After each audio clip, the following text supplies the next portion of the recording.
Okay, we're back, and I think at the break you were talking about Hillary, right? You were Just a little in that, just a Yeah. little politics. Well. We both agree Trey Gowdy's a great guy, Yeah, and yeah. he is one hell of a prosecutor.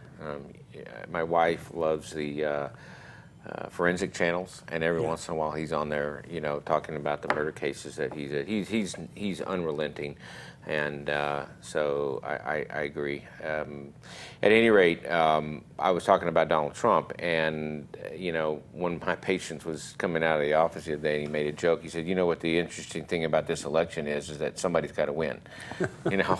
So you know, we.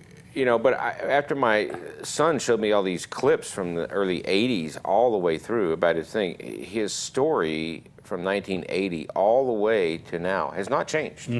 Not changed. I mean, he talks about America in decline back and then. I mean, and the other thing I believe, this is my belief, is that winners are winners and losers are losers. Yeah. Okay? And Hillary's a loser. And Trump is a winner. So whether or not that pans out in the election, we will see. We have Sylvia on the phone. Sylvia. Hi, Dr. Reiner. Yes.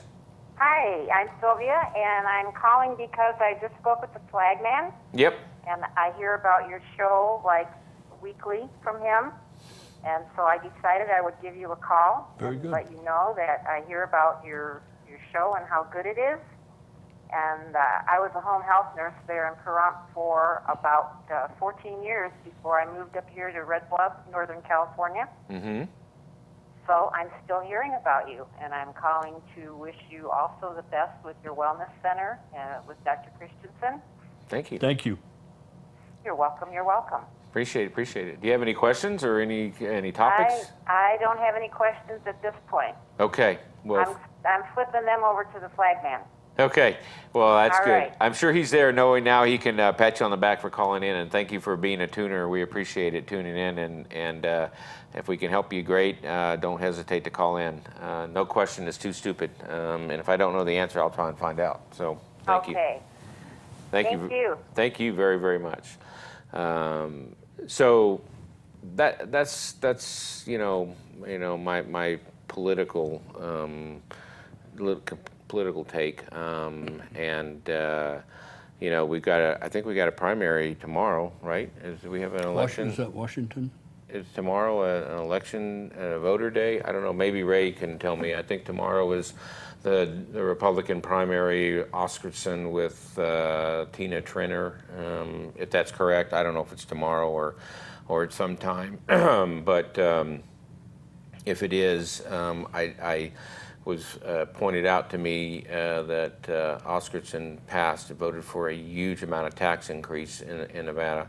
And I know James, it's a nice guy. I don't know Tina, but I'm very disappointed that anybody who calls themselves a Republican votes for tax increases and spending increases. I think, I read somewhere that taxation is a power to destroy, and I do believe that. I think you own property, but you'll pay for that property over and over and over again in property taxes, and you can never feel safe in your home. Doesn't matter if you homestead it, doesn't matter what you do. You don't pay the property taxes, they take it away from you, and I don't think that that's right, because it should be a one-time property tax. You pay it and you're done.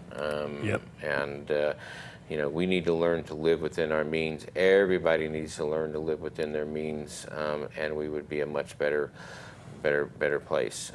But we've inflated the money supply. I don't know. I mean, I could go on and on, but this is a medical show, not a political show. So, but unfortunately, politics are somewhat medicine.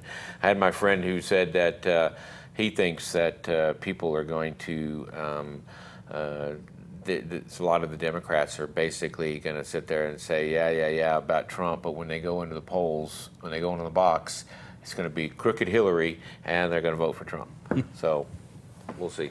We'll see what happens. So, Well, I think the key thing is just vote. Everybody go vote. unless you're going to vote for Hillary, then don't vote. No, I'm just joking.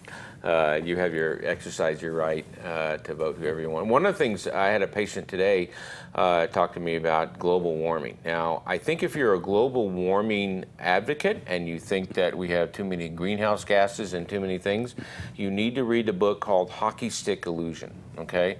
There's a book called Hockey Stick Illusion. Hockey Stick Illusion, and I'm reading it right now, but it is a book about the altered data that was published that the politicians bit on for global warming, okay?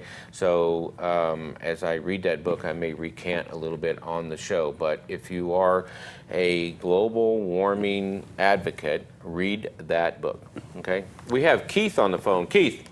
Hey, how you doing? Great, how are you doing tonight? Well, I'm still here. Okay. Well, your wellness thing. Well, you know what I did? What? I went from 243 to 174 in 6 months. Wow. Wow. And what it was is I call it the sugar-free diet. Mm-hmm. You know, your main meals, you don't eat sugar with your main meals because once you eat the sugar, you satiate the body, okay? And the rest of the food turns to fat. Mm-hmm. You know, they dance around it, but sugar is a big problem in this country. They call everybody a diabetic. I had a artificially high sugar count of 180, and now it's down to 80. Okay? And you know this thing about taxes and all this, the tax money? Well, that's actually the people's tax money. You know, it's not government money. Right. And I think the Second Bill of Rights solved this problem real good. You know, spending taxpayers' money on the taxpayers. You know, these homes you were talking about. Well, you know, people pay on them and pay on them and pay on them. And then in 2011, they paid, in essence, they took the tax money and gave it to the corporations. And the corporations turn around and kick people out of their homes. They got paid for it by U.S. taxpayer money. You got 6 million homeless. That's just a tragedy, Yep, you know? that is. But I think the Second Bill of Rights, Franklin Delano Roosevelt, has solved that problem real good. Are you familiar with the document? No, I'm not, but... Oh, yeah. Yeah. Well, you know, when Roosevelt died in 45, they sort of buried the Second Bill of Rights with him. Well, it guarantees you a home because you pay taxes, okay? It guarantees you a home, and it's not welfare, and it's not all that, socialism, you know. What it is taxpayers' money being spent on the taxpayers, and you want to, I'll give you a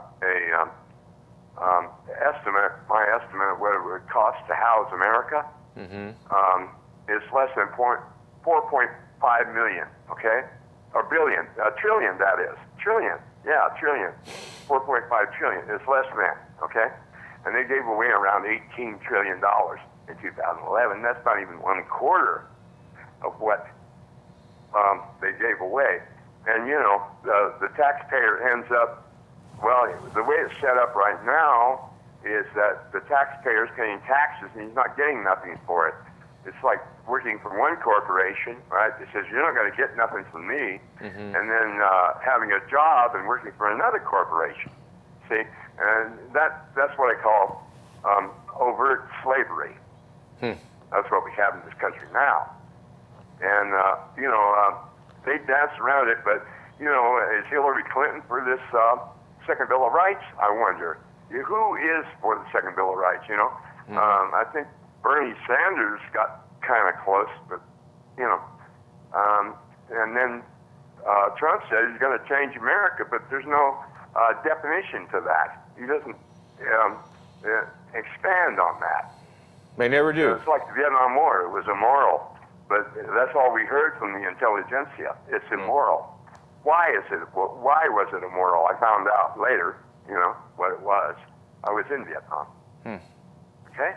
Well, I appreciate your call, and yeah, like I said, I mean, I try not to get into politics because this is where it goes. You know, I try to talk, you know, medicine, but I appreciate that, and you're exactly right about the sugar. If we would eliminate a lot of the sugars in our diet, we would be so much healthier, so much lighter. and so much less heart disease. And they fed us a bunch of, well, I guess I can say crap. My producer said not to say the S word, but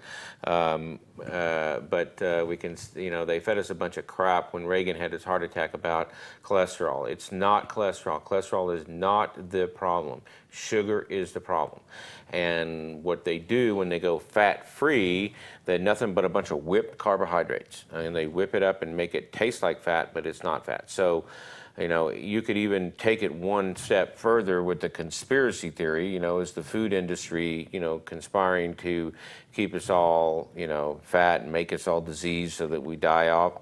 I don't know. That's a tough one, but I do believe that education is the key and moderation is the second key that unlocks the lock for a better health. So, educate yourself about what you're eating. Pay attention to those labels. Have you ever looked at a label on a food product? You go to think and it says, all natural. You look at, the rice checks or something like that, and you wonder how many calories is this, right? So you look it over and it says 150 calories. And you think, okay, that's not bad. But then you read a little bit further up top and it says per serving, and that's 4 servings. There's 4 servings in that bag. So that's 600 calories you just were going to eat in that one bag of little bitty stuff. I mean, 600 calories, literally a Coke, okay? I like the Mexican Coke, and I think if you're going to drink Coke, drink Mexican Coke because it has natural cane sugar, not high fructose corn syrup. And they sell them all over. It says Hejo in Mexico, which is basically they use natural cane sugar. It tastes just as good, not better for you, rather than the high fructose corn syrup. And a moderate-sized bottle of Coke is 140 calories. Okay? I mean, if you got a flavor, get one of those a day. Limit yourself to one. But when you walk around with a 48-ouncer, of diet soda and you think you're doing yourself good, oh my God, you're not. So. Well, the caffeine level in that alone is working you.